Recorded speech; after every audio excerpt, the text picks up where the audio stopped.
Ne brûle pas tes pieds parce que tes yeux ne fonctionnent pas.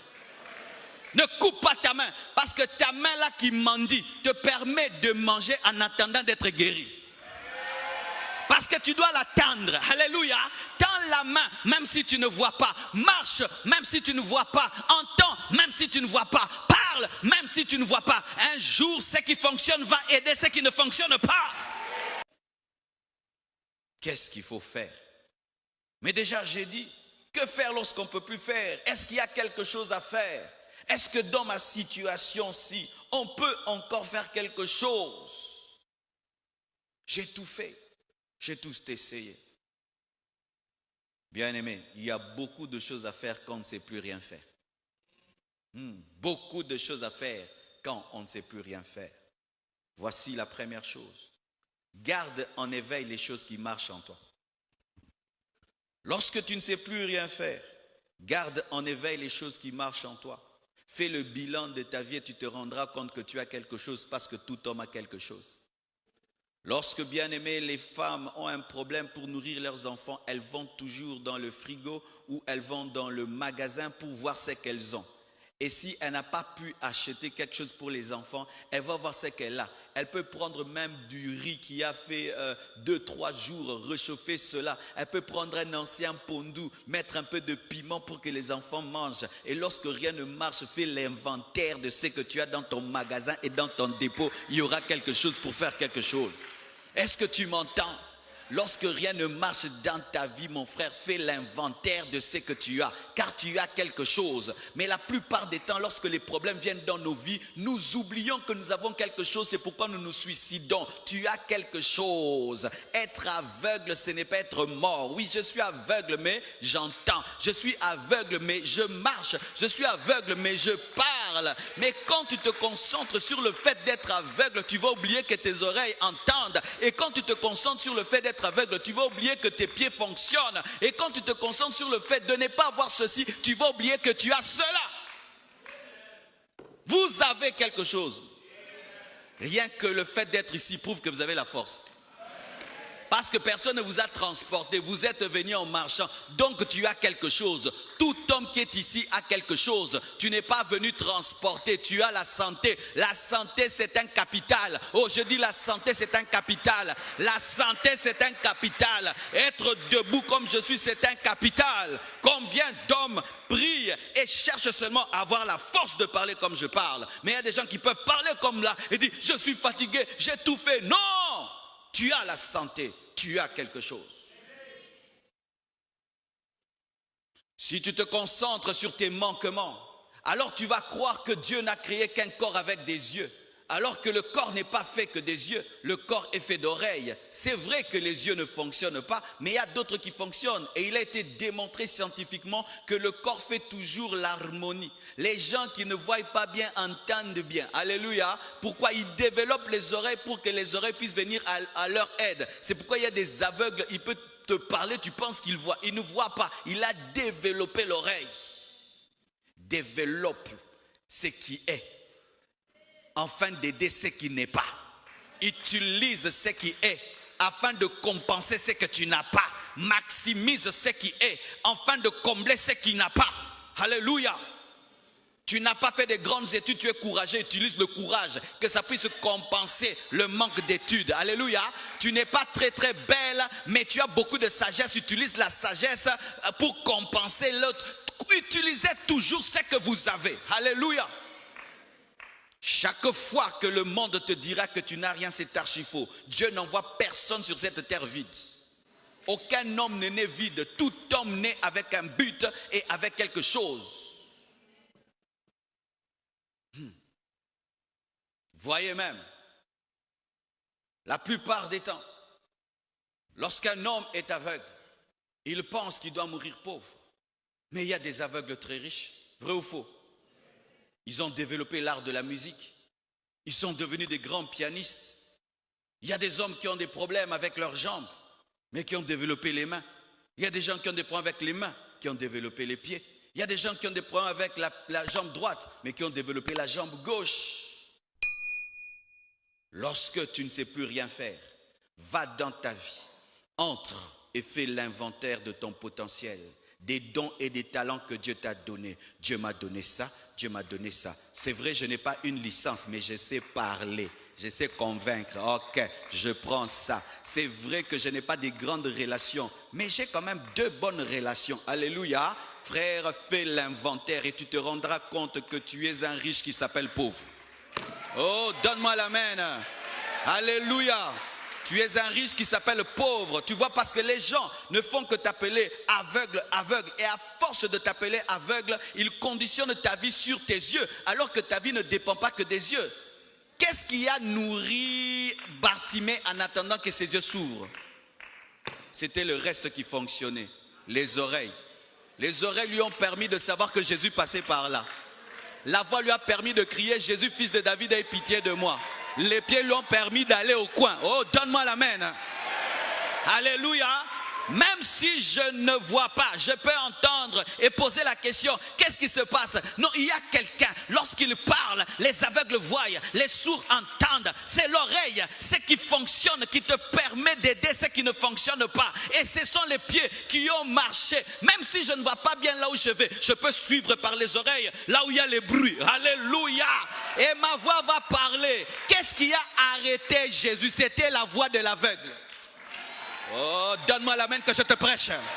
C'était la voix de l'aveugle. L'aveugle a crié parce qu'il pouvait parler. Il a crié et Jésus s'est arrêté parce qu'il a entendu la voix de l'aveugle. Et avant même de guérir l'aveugle, il dit viens. Avec quoi? Avec les pieds. Ne brûle pas tes pieds parce que tes yeux ne fonctionnent pas. Ne coupe pas ta main, parce que ta main là qui mendie te permet de manger en attendant d'être guéri. Parce que tu dois l'attendre. Alléluia. Tends la main, même si tu ne vois pas. Marche, même si tu ne vois pas. Entends, même si tu ne vois pas. Parle, même si tu ne vois pas. Un jour, ce qui fonctionne va aider ce qui ne fonctionne pas. Frères et sœurs, quand tu ne sais plus rien faire, fais l'inventaire de ce que tu as. Et tu te rendras compte que tu t'es concentré rien que sur une partie de ta vie, alors qu'il y a d'autres domaines qui fonctionnent, qui peuvent ressusciter les domaines qui sont morts. Il a entendu avec l'oreille, qu'il a continué à utiliser. Il a posé des questions avec la bouche, qu'il a continué à utiliser. Il a tendu la main, avec la main qu'il a continué à utiliser pour manger en attendant que Jésus-Christ passe par là. Bien-aimé, fais dans ta vie ce qu'on appelle opération survie. Alléluia. Opération survie, c'est comme la manne du désert. On ne te donne pas pour que tu dises c'est bon, on te donne pour que tu puisses arriver. Alléluia. Il y a un temps dans ta vie où Dieu te nourrit comme dans le désert. Ce n'est pas qu'il te donne de la crème, il te donne des miels. Non, il te donne seulement la force pour continuer, que tu arrives. Et quand tu passes par des temps comme cela, ne fais pas beaucoup de chichi. Amen. Hein? Mange seulement pour ne pas mourir en attendant de manger à ton goût. Oh, gloire à Dieu. La Bible nous dit qu'ils avaient des vêtements qui grandissaient avec eux. Imagine, frère, tu avais 10 ans, les vêtements 10 ans. Tu as 20 ans, les vêtements 20 ans. Tu vas aimer un tel vêtement? Non, tu le portes seulement pour couvrir la nudité. Mais tu n'es pas habillé à ton goût, tu es habillé au goût de Dieu. Il y a des temps dans la vie, frère, tu portes seulement la chaussure pour la porter, pour que seulement les pieds ne se voient pas. Mais tu regardes la chaussure et t'énerve, mais porte-la pour aller chercher le boulot. Porte la veste là, même si tu ne l'aimes pas, même si on t'a donné le nom de la veste noire, tu vas chercher le travail avec ta veste noire et un jour tu auras la garde-robe que tu veux où les habits diront s'il te plaît, porte-moi, s'il te plaît, porte-moi, s'il te plaît, s'il te plaît, s'il te plaît, porte-moi. Toi, je te porte pas, je te porte pas. Lui, je ne l'ai pas porté il y a 3 ans. Toi, viens, je te porte. Mais en attendant, porte ces habits-là. Il y a des gens qui refusent de chercher le travail. Quand ils regardent seulement son habit. Oh, bien aimé, c'est la combinaison. Va chercher le travail avec ça. Alléluia. Porte la chaussure.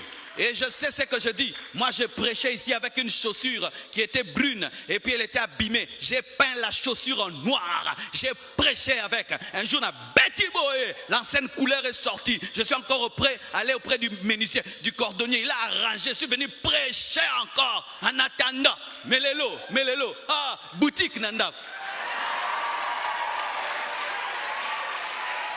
Un jour, quelqu'un m'amène à Bruxelles. Il me dit, pasteur, entre dans le magasin. Qu'est-ce que tu veux? Si c'est moi, je regarde une chaussure, je te l'achète. Je regarde comme ça, je te l'achète. Je regarde comme ça, je te l'achète. Mais j'ai prêché avec des bottes Santiago jusqu'ici. Sentir que l'eau comme ça. Et puis ça me dérangeait tellement, ça chauffait. J'ai coupé ça. J'ai coupé moi-même la botte. C'est comme une demi-botte. J'avais des chaussures toutes blanches qui ne se concordaient à aucun de mes vêtements. Mais je les portais et je vous regarde. Même si je sais que vous regardez mes chaussures, moi je vous prêche. Ne te suicide pas. Ne te suicide pas. Ne te suicide pas. Utilise ce que tu as. Utilise ce que tu as. Utilise ce que tu as. En utilisant ce qu'il avait, il pouvait survivre. Il est mendiant, mais il a la force. La force pour se lever un jour. La force pour crier un jour. De peur que Jésus-Christ passe par là, tu n'as pas la force de crier. Pourquoi? Tu avais refusé de survivre. Ceux qui ont refusé de manger la manne, qui ont refusé de manger cette nourriture-là, n'ont pas mangé le lait, le miel. Il y a un temps dans la vie, vous mangez le riz, le pondou, le riz, le pondou. Mange ça bien. Alléluia. Mange ça bien. Mange ça bien. Et des vitamines, des riz et des pondou. Mange ça en attendant de manger à ton goût l'entrée, les desserts et tout là. Mais en attendant, mange ça. Tu n'es pas remplacé. Baki ça maï. Et puis tu sors là, tu sors. Je sais ce que je dis, je l'ai fait. Tu bois du thé, beaucoup de thé, un petit pain. Tu viens prêcher. Mais toi-même, tu sais que tu es rempli de thé. Ne pas mourir était mon but. Je ne mourrai pas. Je vais tenir. Je vais tenir. Je vais tenir. Je ne vais pas lâcher. Je ne vais pas lâcher. Je ne vais pas lâcher. Et si ce que je porte n'est pas beau, je donnerai des beaux messages.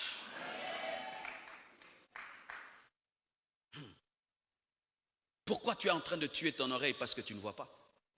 Pourquoi tu es en train de tuer tes pieds parce que tu ne vois pas? C'est vrai que tu es aveugle, mais tu marches. C'est vrai que tu es aveugle, mais tu entends.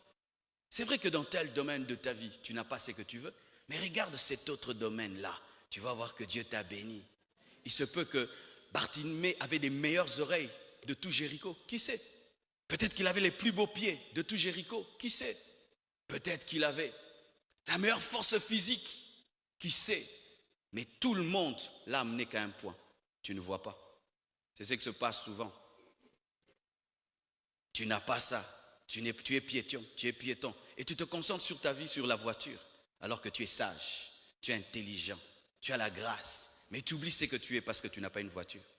Tu n'as pas d'enfant, tu n'as pas d'enfant, tu n'as pas d'enfant, tu n'as pas d'enfant. Et tu concentres toute ta vie sur le fait que tu n'as pas d'enfant. Alors que tu as un don de miracle, tu as un don de guérison. Tu oublies cela parce que tu n'as pas d'enfant. Un piège de l'ennemi. T'amener à te concentrer que sur les yeux et tu oublies les oreilles qui peuvent t'aider à avoir les yeux un jour. Est-ce que je peux parler? Il faut crier à Dieu sans t'arrêter jusqu'à ce que tu puisses toucher l'humanité de Dieu. Alléluia. La Bible nous dit que lorsque Bartimée a laissé ses oreilles fonctionner, il a posé la question, qui passe? On dit c'est Jésus. Et puis il a crié, Jésus, fils de David, aie pitié de moi.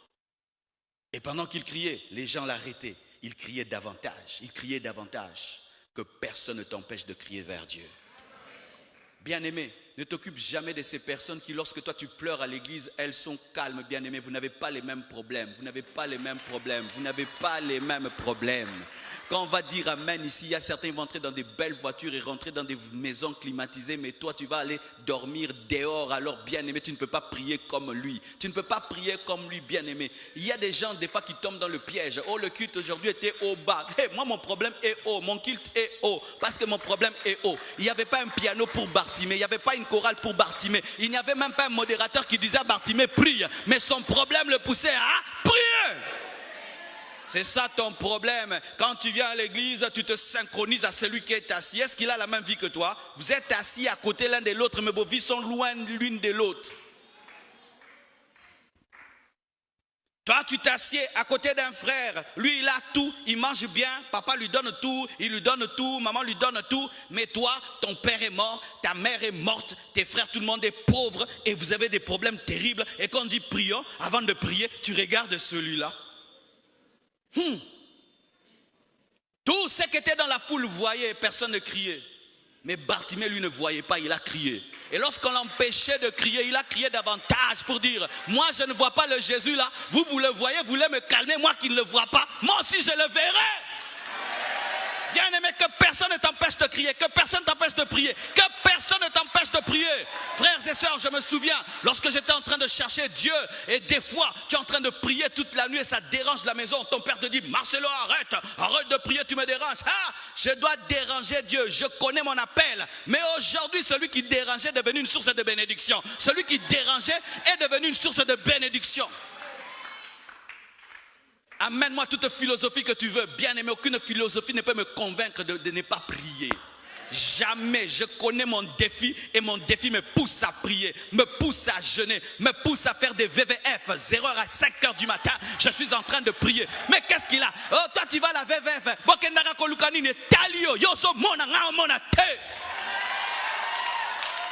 Oh non, hey, mon ami ne vient pas au VVF à la veillée. Moi aussi je dors, tu dors. Est-ce que vous avez la même vie? Vous avez le même défi pour prier pareil? Vous voulez harmoniser vos vies dans le domaine de la prière.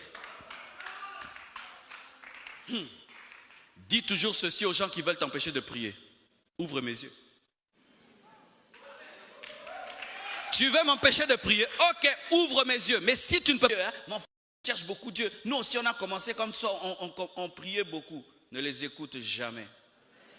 Ne les écoute jamais.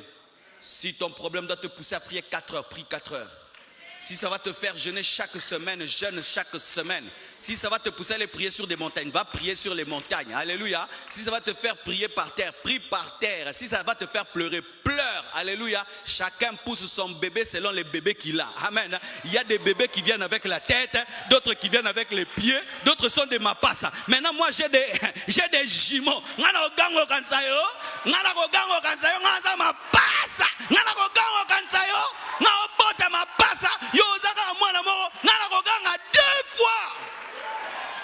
Alléluia. Frères et sœurs, si tu pouvais comprendre cela, personne n'allait te pousser à t'affaiblir dans la prière. Les hommes le disaient de se taire. Pourquoi? Il y avait déjà beaucoup de bruit. Quand Makele n'a pas dérangé, bino.